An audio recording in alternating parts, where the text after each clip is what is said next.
Hi. So this is your review for your test, your group test, Wednesday. And these are the problems from the section 5.2 that I think we worked in class. And I'm just going to choose one of them. I think I'll choose 34. These are the ones where we verify the identity.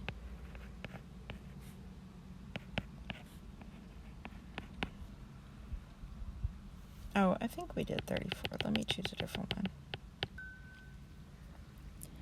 I'll choose 41. These are all, so very different.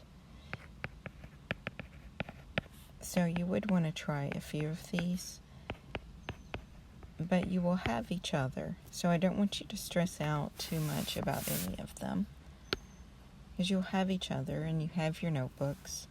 So on 41, I believe I'm going to multiply by the conjugate of the denominator. So that's always a good strategy to try. I'm actually not going to multiply the numerator out yet. I'm just going to leave it like this. And go ahead and do the conjugate, a squared minus b squared. If I had $1 for every time. So that denominator is that Pythagorean identity that I love so much, and it's equal to cosine squared theta. Now it's so handy that we did not FOIL out the numerator, so now we can take away a cosine at the top and a cosine at the bottom, and we get 1 plus sine theta over cosine. I love math, don't you? So let's do I love math here. You get 1 over cosine theta plus sine theta over cosine theta. So that is secant theta plus tangent theta. And we are done. Now let's look at 5.3. 5.3 starts on page 373.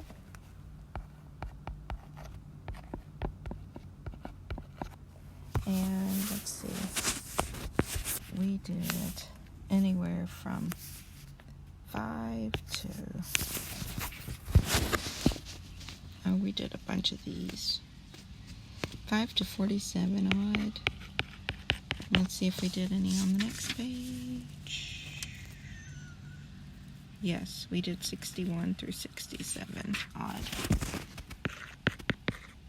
Okay, so let's just pick a few out. Let's do 30.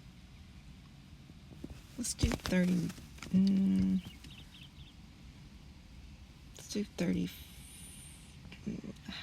I feel like I did a lot of these with y'all. Let me do 34.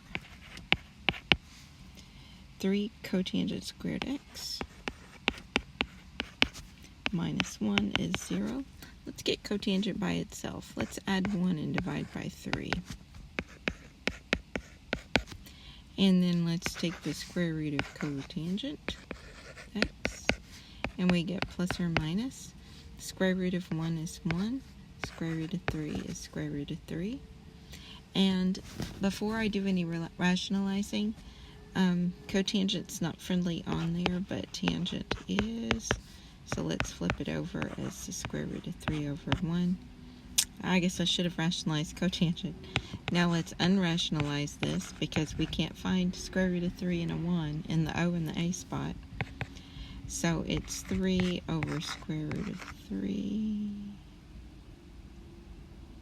Wait a second.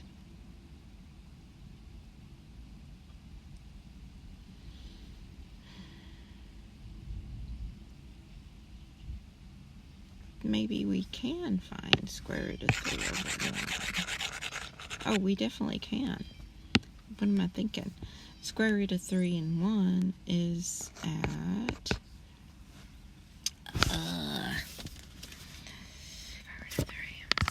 so it's pi over 3, 5 pi over 3,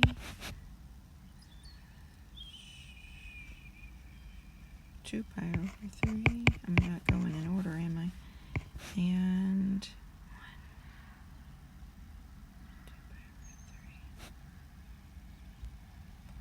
4 pi over 3. 5 pi over 3. Let me just double check that. I don't trust my brain on this. Square root of 3 over 1. Pi over 3. Negative is 2 pi over 3. A negative again is 4 pi over 3.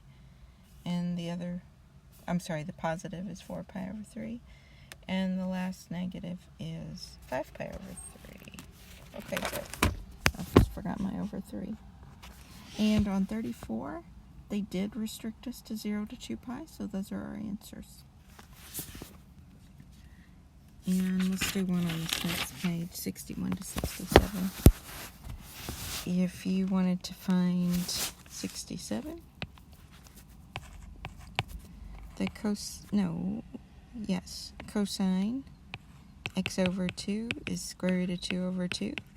You would look on your unit circle to see where cosine is equal to square root of 2 over 2. And it's at pi over 4 and 7 pi over 4. But this is x over 2, not just x, so x is not by itself yet. And they did not restrict our domain, so we have plus 2 in pi, because cosine's period is 2 pi.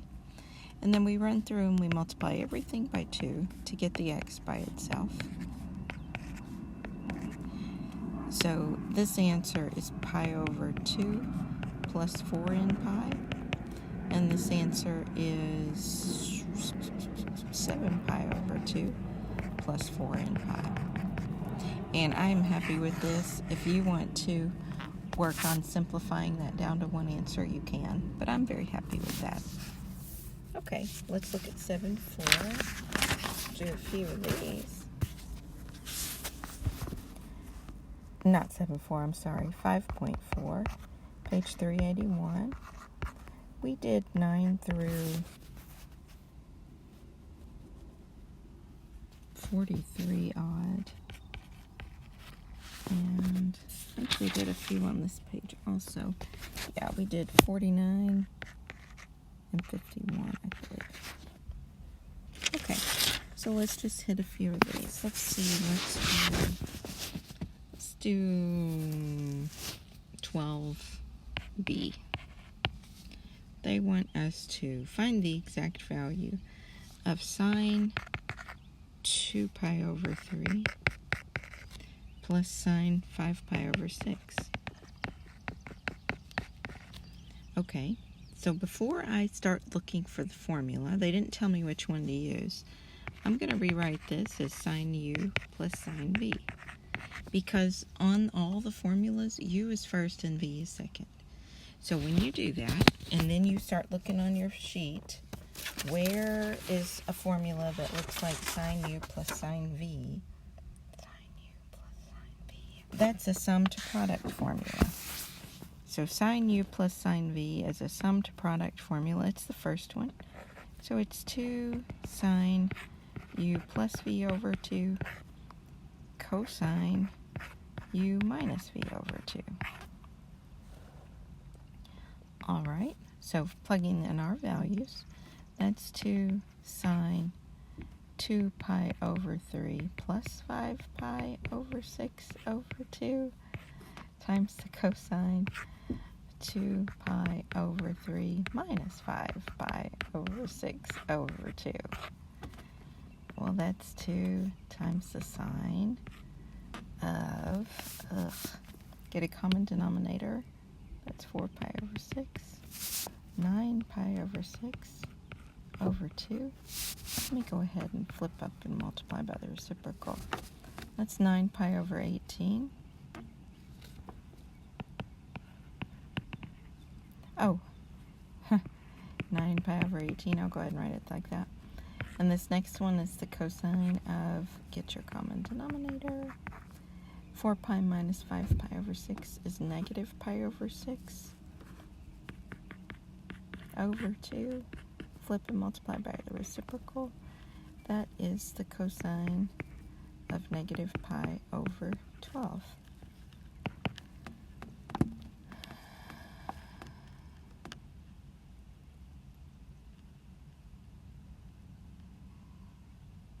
Yep.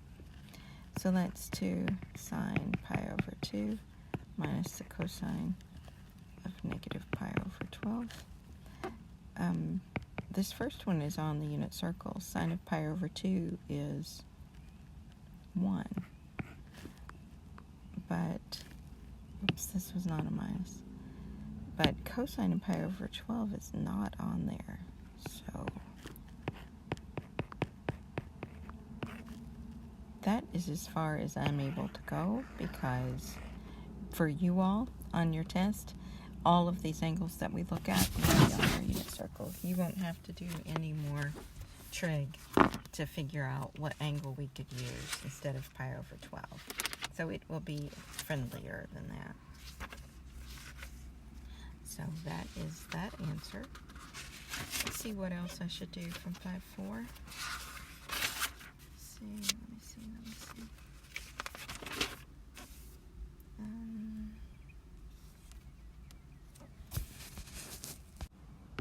I think I'll do 52 for you. Say you had the sine u minus v.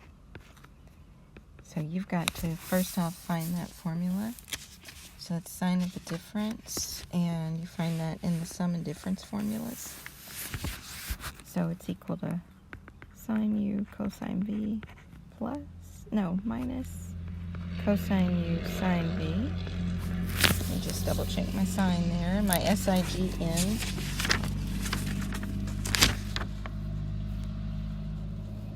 Minus is minus, yes. Okay. And then they give us that information in the directions. They say sine of u is 5/13. U and v are in the second quadrant. So we're going to draw our u triangle in the second quadrant. And the sine of u is 5/13. So we'll do a 5/13. So it's a 5/12/13, and that's a negative piece of the x-axis. For our v triangle, it's also in the second quadrant. And it says cosine of v is negative 4/5. So place it in the a and the h. And that's a 3/4/5. And that's a positive part of the y-axis. And then we just work on filling out our formula. Sine of u, use the u triangle. And the sine is 5/13. Cosine of v from the v triangle is negative 4/5 minus cosine of u back to the u triangle, negative 12/13. Sine of v, use the v triangle, 3/5. Now don't reduce first because we want a common denominator in a minute. So let's just go ahead and multiply these fractions. Negative 20/65 plus 36/65. So we have a common denominator.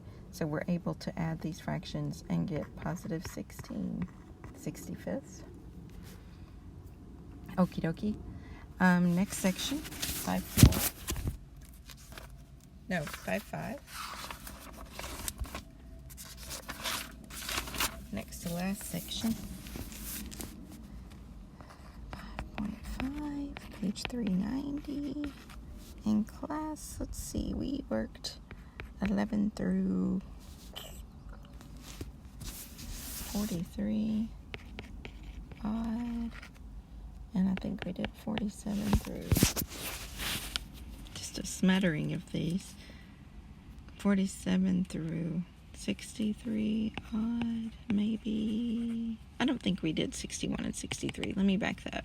47 to 59 odd. 69 through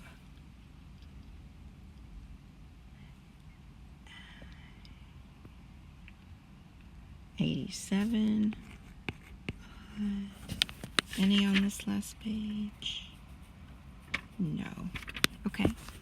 Let's try some of these. Let's see. Let's do number 23. They want us to find sine 2u, cosine 2u, and tangent 2u.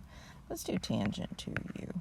We haven't done tangents double angle in a while, I feel like.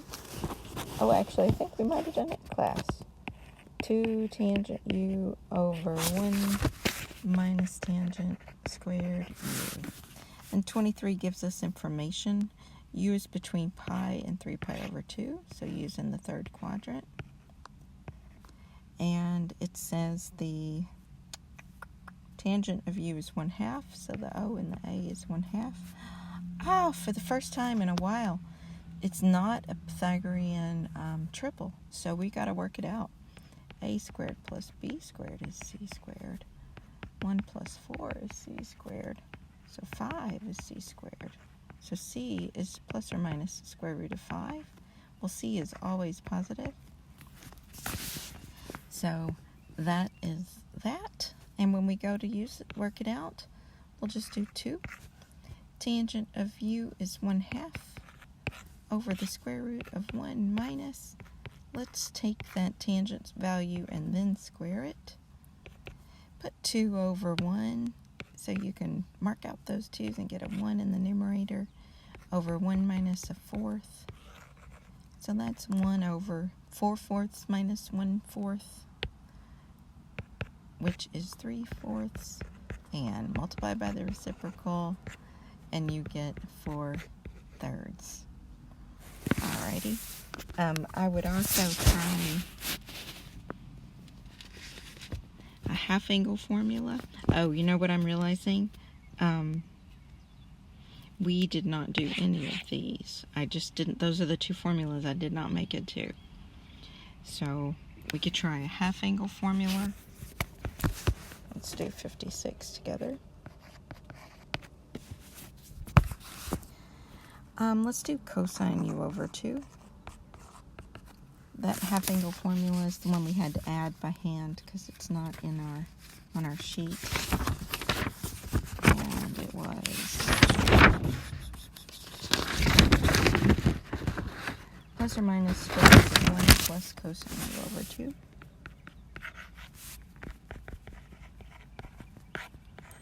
And 56, it's the u's between 0 and pi over 2. So u's in the first quadrant. And cosine u is 3/5. Yay, lovely. It is a 3/4/5 again. So it's equal to plus or minus the square root of 1 plus cosine of u is 3/5 over 2. So that's plus or minus the square root. 5/5 plus 3/5 is 8/5 over 2. Flip and multiply by the reciprocal. So that's plus or minus the square root of 8/10, which is 4/5. And so that is plus or minus 2 over square root of 5. And then when you rationalize it, 2 square root of 5 over 5. Okay, last type on the test is section 8.4, which is page 604, which was the one we had in class on Friday. It was 24 through 54 multiples of 3. And I'm just going to do one of the ones you had to do. I'm going to choose 36. It was a little bit complicated. It was 5 minus 2y to the third power. So we'll be using that 1, 3, 3, 1 row. And most importantly, I want you to call that plus negative 2. So this is the first term, that's the second term. So let's space out our coefficients. The first term starts at the highest power and decreases.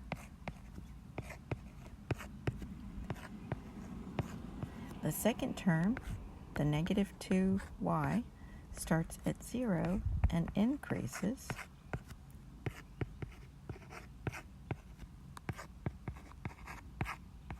And we put addition in between them because we took care of the negative already. And then we just simplify this. Make sure anything to the 0 is just a 1. So 5 times 5 times 5. And then let's simplify the numbers first. We get a 3, a 25, and a negative 2. So negative 6 times 25 is negative 150. Now take care of your y's power. In this next one, we get a 3, a 5, and negative 2 squared is 4. 15 times 4 is negative 60, and that's y to the second. And last but not least, that goes to 1, so we get a negative 8 y to the third. And that is a minus. Oh, one of my signs is not right.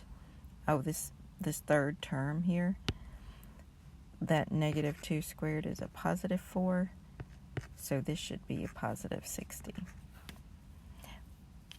And there we go.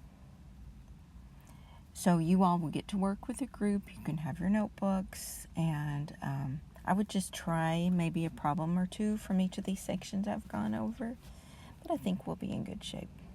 All right, I'll see you Wednesday.